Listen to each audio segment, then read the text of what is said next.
Hi everyone, thank you so much for tuning in and coming back. Happy New Year to everyone I haven't seen yet. And so, this first video of the year, I don't know if you have followed us or me last year on the YouTube channel. In the last video, I was talking about that this year I'm going to share a little bit more about my life, emotional state, what I went through as a child, the whole psychological perspective and stuff. So you might not seen it, or you have seen it already. I changed the YouTube channel name on my name. Unfortunately, Silvana and I separated, which is really sad. It's come mainly from my side, or only from my side, for different reasons. And yeah, I'm not going into details because I don't want to talk about things when the other person is not there. But this video, the first video today, I want to share about a specific childhood trauma event that I actually just realized a few weeks ago. And there's so much things connected to that of who I am today, which can be positive and negative as well. But I think there are a lot of things that are not that happened back then.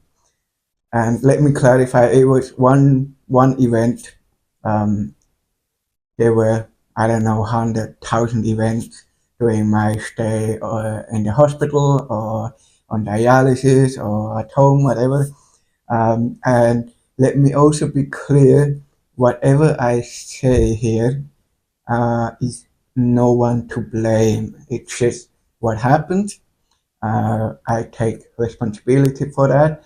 It's just my idea for this year or for this YouTube channel is to really get my story out there in the most vulnerable, honest way I can do. And why I do that? Because I believe we live in a world that is so untransparent, intransparent, or whatever the word is. We live a life that is not really, authentically. There are some people that live really authentically, but we build our life on so many theories regarding what other people think, regarding how we grew up, regarding our environment.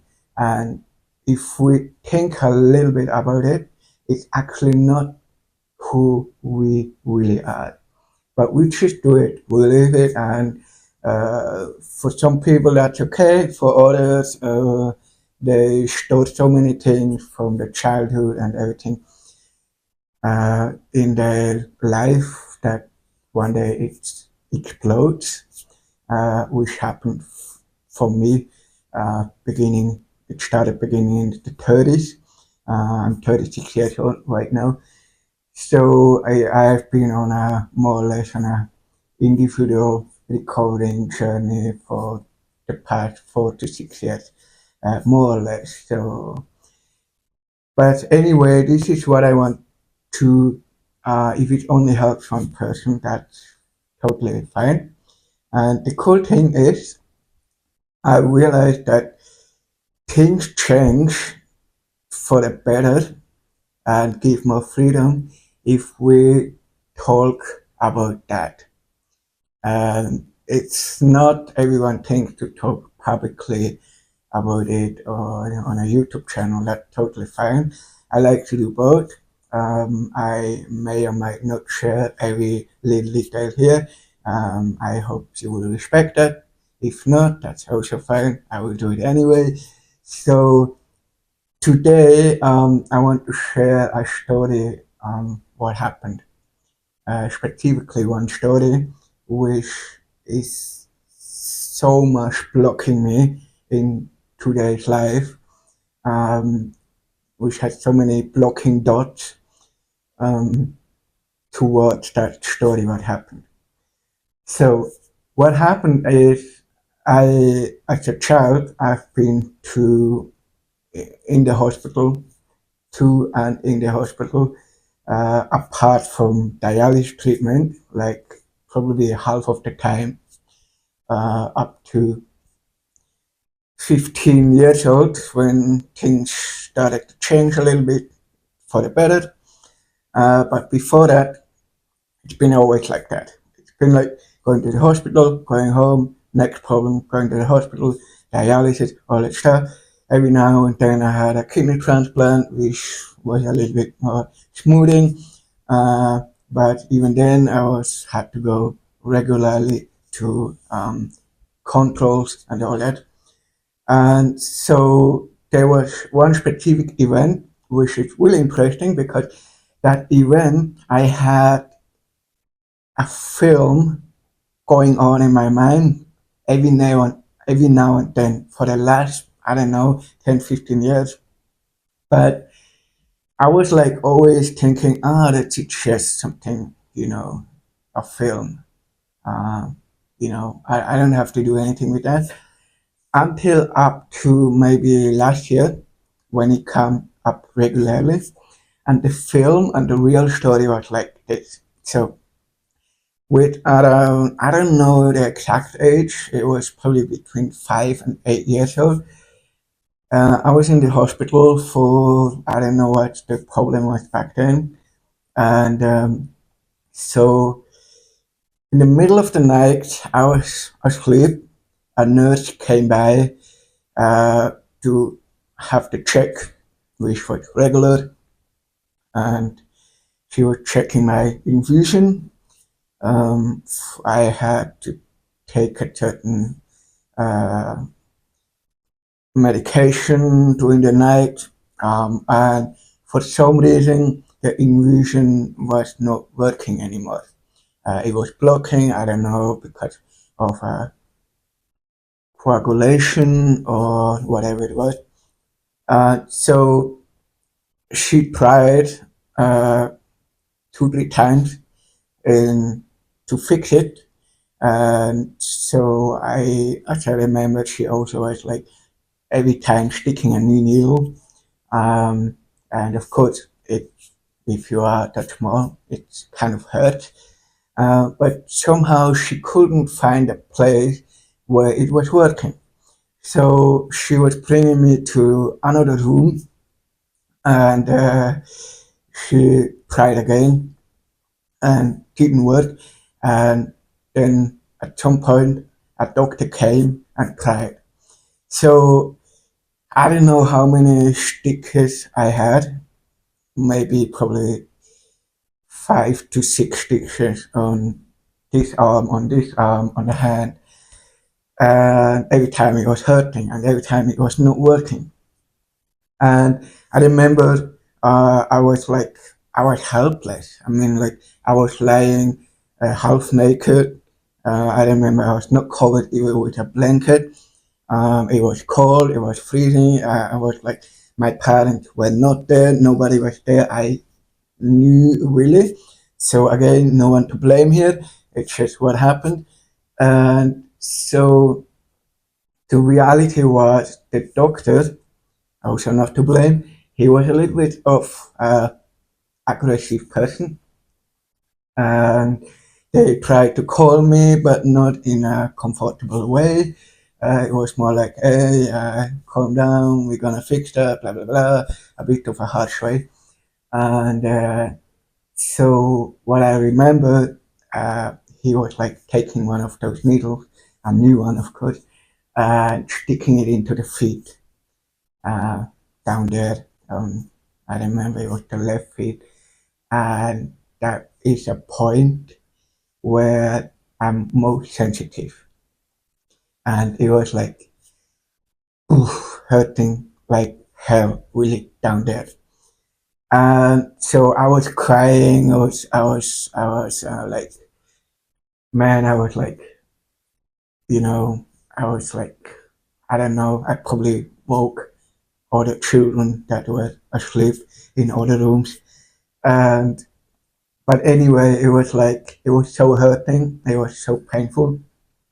And during that emotional journey, what I realized is like, or not just during that journey, but before.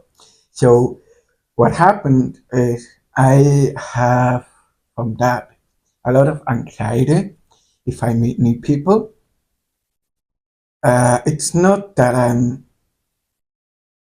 of course, it has a little bit to do because I'm introverted at first sight, but I think for many reasons I became introverted, which was totally fine. But I have anxiety with new people when I meet them. I usually don't know how to react because you never know how they react. So I'm kind of blocking here. And I all my life I had kind of a sense of unhealthy respect toward authority people. Still do that with medical people. I'm like, it's mostly unconsciously still. It's kind of like, you're bad, I'm good. And that unconsciously going on. And what happens, it separates, it gives a sense of, you know, uh, a negative atmosphere between those two, between the medical person and myself. And even as well in a culture like Switzerland, where we call the authority people, I don't know how it's, we call it duzen and diesen in German.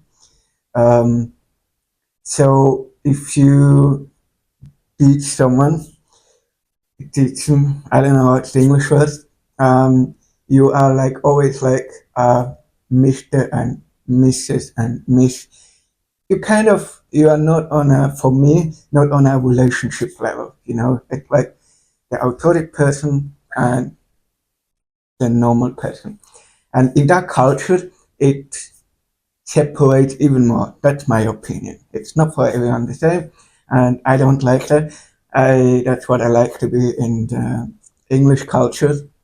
It's like with a doctor, I'm like, you, we are you, it's like a much faster relationship level.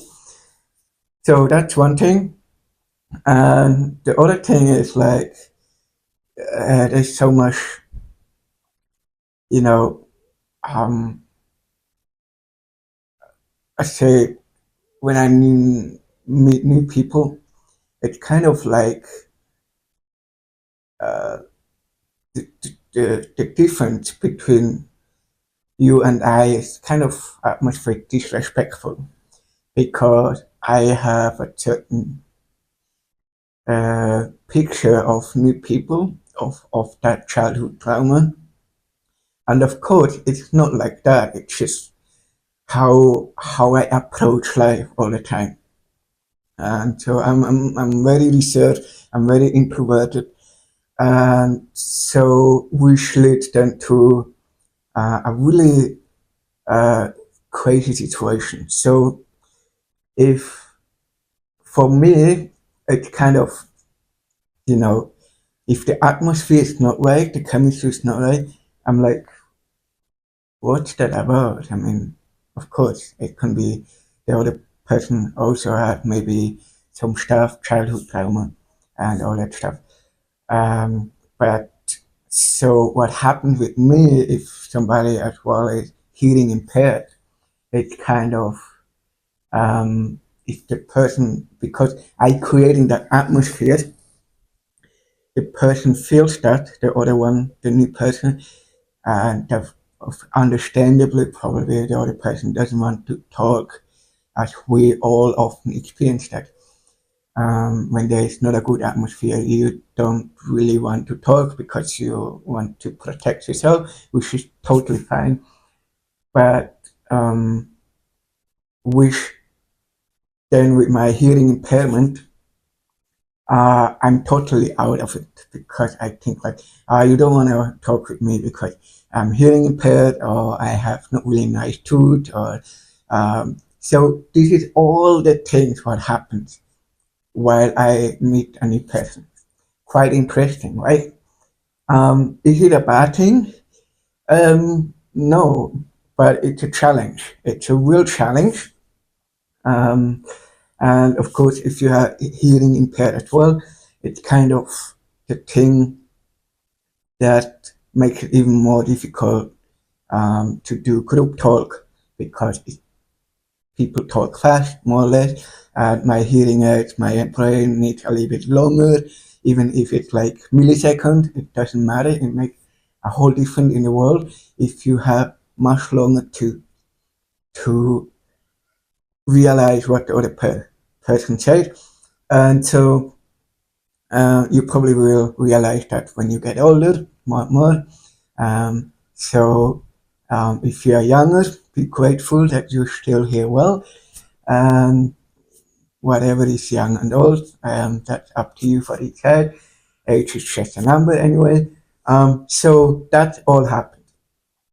Just because of one event in a childhood that didn't go that well. And imagine that we have like 100,000 different events. And so this is something that I'm struggling, and I don't have a proper solution yet, except going through that and you know getting emotional healing, and we should find. And so this is something I want to start with this year.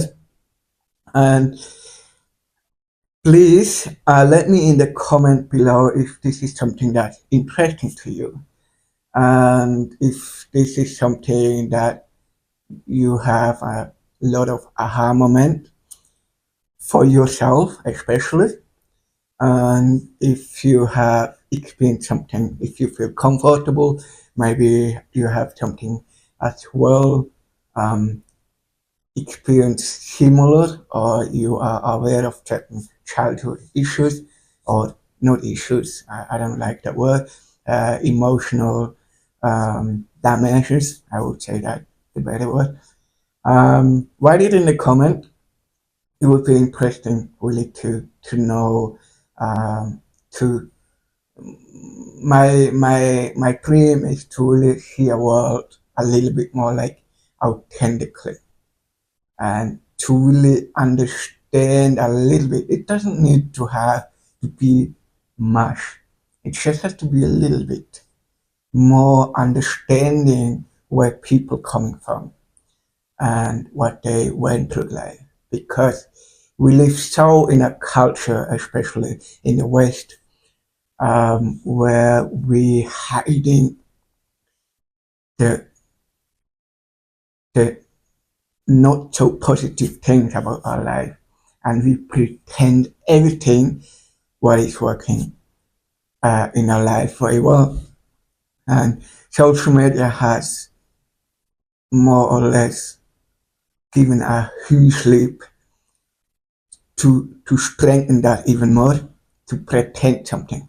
And social media is not bad. It's the way we use it for good or not so good things.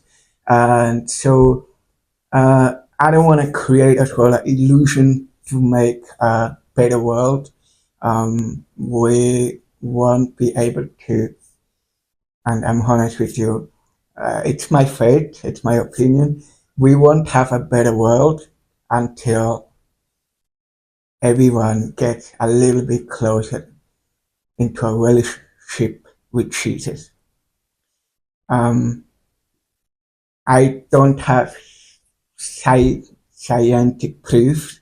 There are probably out there some that if you have faith in God, that your life is improving in many ways. There are scientifically proof that's, but I can't show you right now. But I believe that we need a source in this world that is bigger than ourselves, that it can restore us, that can help us, that and a better world will exist, start to exist when we improve, and improving is only possible by a source, by a person named Jesus in a relationship that has taken everything on his life on the cross for us. And that's what I believe. And that's why we celebrate Easter. That's why we celebrate Christmas. That's why we, when you look over history, um, you can't destroy the Christianity. You can't destroy Jesus. You can't destroy the Bible. And there's so much you might have a different opinion about that, but there's so much change in that when you start to believe. And please don't mix up Jesus, Bible, and prayer and Christianity with the bad stuff that happened in the early church time, or in the Middle Age, or what happens still today with child abuse in different churches, in manipulation. Don't mix that up. That's a different story. So, sorry, I was coming off the topic a little bit. It's not off the topic, but everything has a little bit to do with each other. So, what I wanted to say is, I don't want to create an illusion of a better world. We can create a better world, that's true, in certain sense, but as long as we humans live, there will always be fights, wars, stealing, all the things, but we can reduce it, as I said, what I believe, by getting more and more into the presence of a loving God. And so I hope this has given you a little bit insight. And let me also know in the comments below, what is your religion? What are your benefits about your religion? It's also interesting.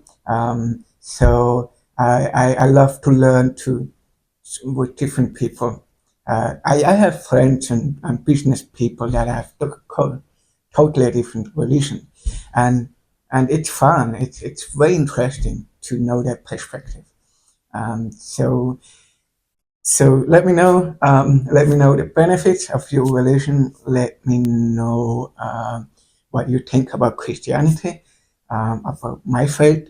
I also wondering, maybe you have disappointed experiences about the faith I live. I'm sorry about that. I'm really sorry. But a good friend of mine the other day said, a business partner actually said, it's not the religion that's bad or good. No, sorry. It's not the people. Yeah, it's not the religion that makes the bad or good things. It's the people that live in the religion that's the bad, making bad or good thing. So it really hit me. So it's something that was for me a big aha moment. And it's true. Religion is not the problem. It's how people live out religion. So let me know about what you think. And I'm willing to see what's going to unfold with this YouTube channel. Please share it, subscribe it if it's helpful for you.